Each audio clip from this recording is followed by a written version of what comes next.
It is an objective and falsifiable fact that any video on YouTube which is seriously underperforming is doing so because it is being sent to the wrong audience. Yeah, your video isn't failing because it's bad. It's failing because YouTube cannot tell who it's for, and so it's showing it to the wrong people. Now, the good news is you can see all of this in your own data and you can fix it. And look, this doesn't just happen to small channels. It's happening to everyone. Now, a big channel, maybe within the first 12 hours, may get 200,000 impressions, simply just from returning viewers. And with that much traffic, it's very clear who the right audience is, and typically, unless they're doing something wrong, YouTube has enough data there to carve the right audience out of it. However, when you're a smaller channel, maybe you only get a few hundred impressions within those first 12 hours, and well, there's not enough data for YouTube to find a pattern between the people who stuck around. And so it is very important that we don't make YouTube waste any of these early impressions on people who are obviously the wrong audience, and can find the right audience very early on to give us enough impressions to get boosted. Now, earlier this month, Iman Gadzi posted this video, which got 2.5 million views, and the audience for it was very clear. You know, it's built for beginners who want to make money online, and that's exactly who YouTube placed it alongside. Now, for this video, we can see that it was pushed to 3 main audiences. We have the make money online funnel audience, the passive income beginners audience, and then a wider browse and scatter curiosity-based audience. Now, let's take a look at Iman's worst performing video this month, which only got 69,000 views. And, well, it's very clear to see why. I scraped the suggested videos under it, which is who YouTube thinks your video sits alongside, and many of these were just the wrong audience entirely. I mean, we have wealth flex people asking Miami billionaires how they got rich, the neuroscience of manifestation, how Andrew Tate got rich. Now, this isn't the worst I've seen. We have some Hormozy occurrences, which is a sign of a good quality audience in the space, but still there is a lot of scatter here. There's a lot of noise. Now, out of the 15 videos I scraped, 6 of them were clearly about people who more so care about the lifestyle and don't actually care about the lessons and the education. That means they click, and as soon as they realize the video is not for them, they will click away. Now, unfortunately, it is very difficult for YouTube to tell the difference between people clicking off because it is a bad video and people clicking off because they are the wrong viewer for it. And so all of this data gets muddied, and that's how a video ends up with 69,000 views on a channel which often pulls millions. And so the fix isn't quality. None of this is about CTR or retention or viewer satisfaction. It's about clarity.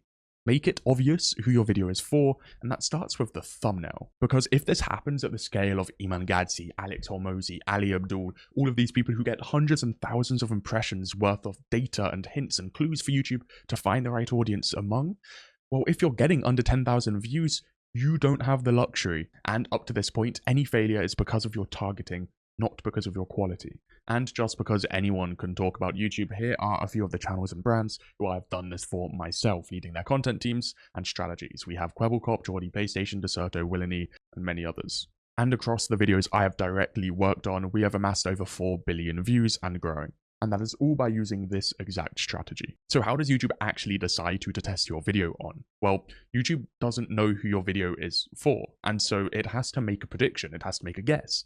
It then tests that guess and adjusts based on the data.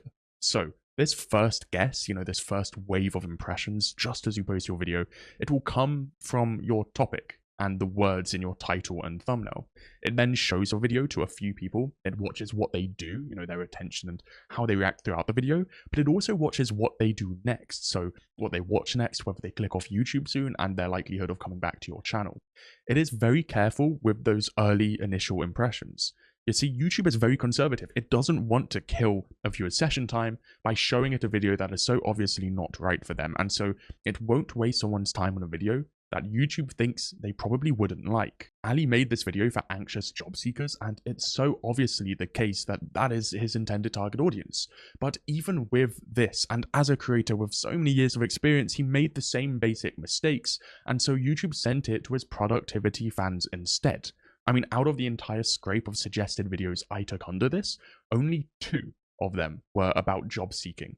That means 35% of them were Ali Abdul productivity related content, 30% of them were self-improvement and money related videos. This means the vast majority of the people who ended up clicking on this video had no desire to find a job, they had no intent to continue watching, and so YouTube simply flagged it as a terrible video. And in Ali's case, this meant a video that frankly deserves a few million views only got 40,000. Now this kills small channels, because when the wrong viewer clicks off your video, YouTube doesn't think that that is a wrong viewer. It thinks that your video was just bad instead. And so a viewer from the wrong cluster clicking on your video is one of the worst things that could happen to you. Because what happens is they watch, they maybe leave after they figure out the video isn't for them.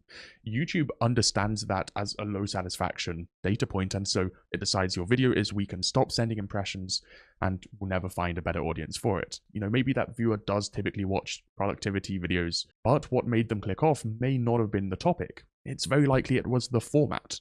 Now, the format is the pace of your video, the length, the energy, the structure of it. All of these are very common reasons for viewers to click off a video and inevitably for YouTube to label your video as being bad. Now, what you have to do is set the right format expectations. Look, niches don't exist. The head of the YouTube algorithm has confirmed this himself.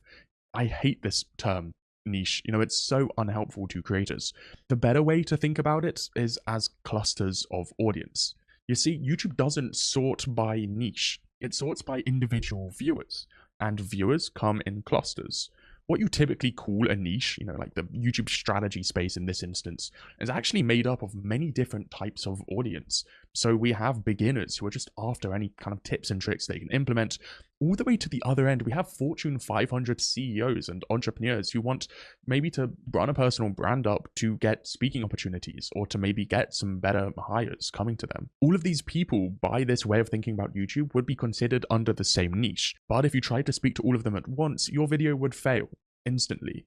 Like, it wouldn't stand a chance. And that's because inevitably, by trying to speak to all of them, you're speaking to no one. What you need to do is decide on the one cluster of your target audience that you want to reach, and every single creative decision in your video, from the scripting, execution, thumbnail, and title, should be done specifically for this one cluster. If every one of these clusters can click on your thumbnail, then YouTube will have a very low confidence about which cluster your video is actually. And instead of throwing it extra impressions to try to figure it out for sure, it will just kill your video entirely. Going broader on YouTube is terrible advice. You very rarely want to do that, and especially as a small channel, you just cannot afford to do that. So you need to pick what I call a definitional viewer, and you need to make your entire video, and more importantly, the packaging, makes sense to only that one person. But strictly speaking, this just isn't enough. And what you actively need to do is repel the wrong viewers on purpose. It is genuinely infinitely better to have thousands of viewers bounce off your video before they even click. You really want the wrong viewers to scroll past. You don't want them to click on your video. And that is because a repelled viewer is a very clean signal to YouTube. If they didn't click, then YouTube just won't show your video to those viewers again. And so it will spend far more of its impressions on people with a higher probability of being the right cluster. You never want a high CTR if it is made up of the wrong people. You need to bottleneck your thumbnail. Make sure that all of the wrong viewers find it repulsive. I mean, if we look at this video, strictly speaking, it is for people with a founder's intent. You know, it goes over specific tricks about running a team using AI. But if we look at the data, it pulled in hundreds of beginners. I mean, how to use AI to make money. 5 hacks to use ChatGPT so well it's almost unfair. This packaging was far too broad, and for a channel which once again regularly pulls millions of views, I promise you this is the single reason this video only got 78,000. Now, the reason this is such a big deal is because when the wrong viewers click on your video and inevitably leave once they figure out it's not for them, YouTube reads those exits as a sign that your video is weak. And so, as banal as it sounds, your thumbnail and title need to be a fair, honest description of what your video actually is. And I would actually advise you to go a step further.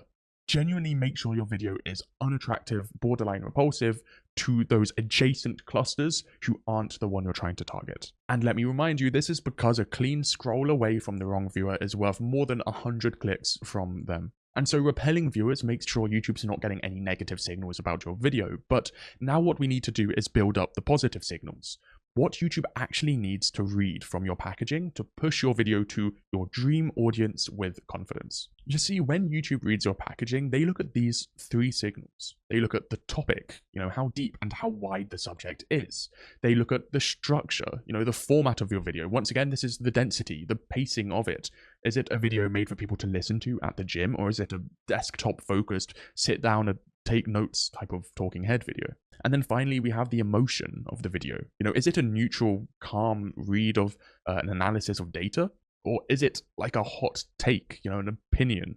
Now, here's a test you can run yourself. If you can look at your suggested data and feed it to Claude GPT or Gemini and ask it to guess what your video was, then on a winner, a video which clearly hit the right target audience, the LLM will be able to guess it. It will be able to tell you what topic, emotion, and format your video is. Now, for many of these losers, it just cannot. It fails every time. But this is a very helpful test to diagnose your videos and adjust your packaging accordingly to try to revive it. Now, the reason this is so helpful is because this is exactly what YouTube does. They have released dozens of research papers explaining this exact process. They use an LLM model, which is in the Gemini AI family, and they run it through this data to try to predict what your video is and hence who it's right for. And so how do we find this data so we can actually make changes accordingly? Well, let's go over that. So there's a few ways to find a few different pieces of information, and all of these are very valuable, and I don't hear people ever talking about them. So if you go on YouTube Studio and you hit the traffic sources tab, you'll then see the suggested videos traffic source. You can actually click on that and it will pull open a list of the videos that your viewers came from. And then what you can do is add the metrics of average view duration and CTR to see how those viewers reacted to your video. Now, this is a great piece of information to see clearly, which wrong clusters is YouTube testing your video for. You can adjust based on this information. If YouTube is clearly pushing it to a wrong cluster based on some title word you have, then remove that word from your title. But this alone won't tell you everything you need. The other misconception I hear a lot is that people want a high CTR. They're chasing a high click-through rate. I'll tell you, from running dozens of YouTube channels for billion-dollar companies, CTR doesn't mean anything. The absolute number, the actual percentage, ignore it. It's not helpful.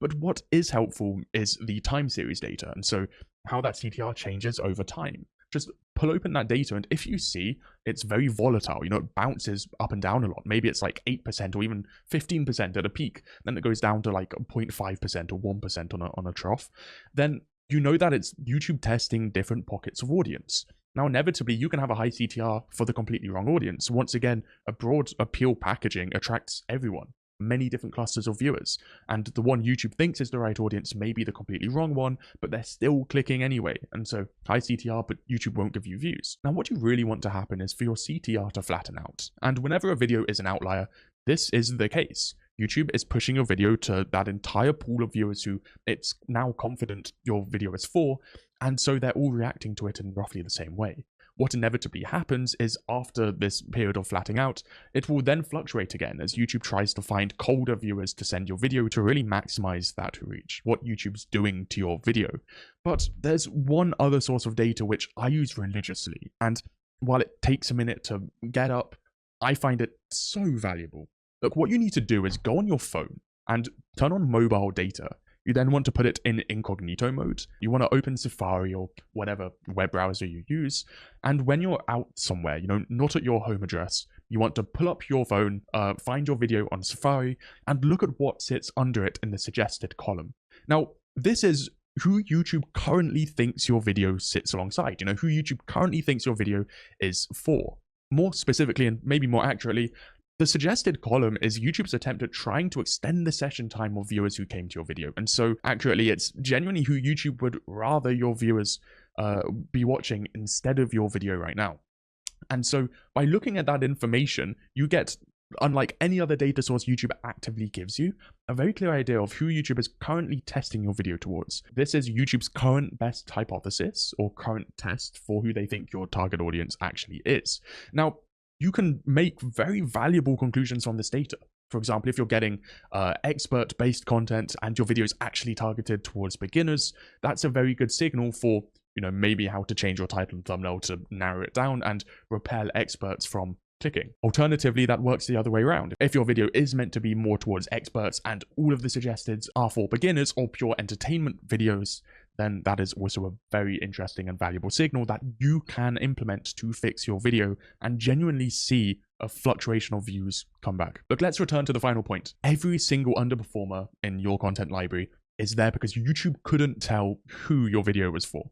It is not because your video was bad. It is very clear to see when YouTube kills a video based on CTR and AVD, and it doesn't look like this. So make sure you're looking at these data sources, make sure you're narrowing down your titles and thumbnails, make sure you're bottlenecking the wrong viewers, and you're creating with the right viewers in mind. Thanks for watching.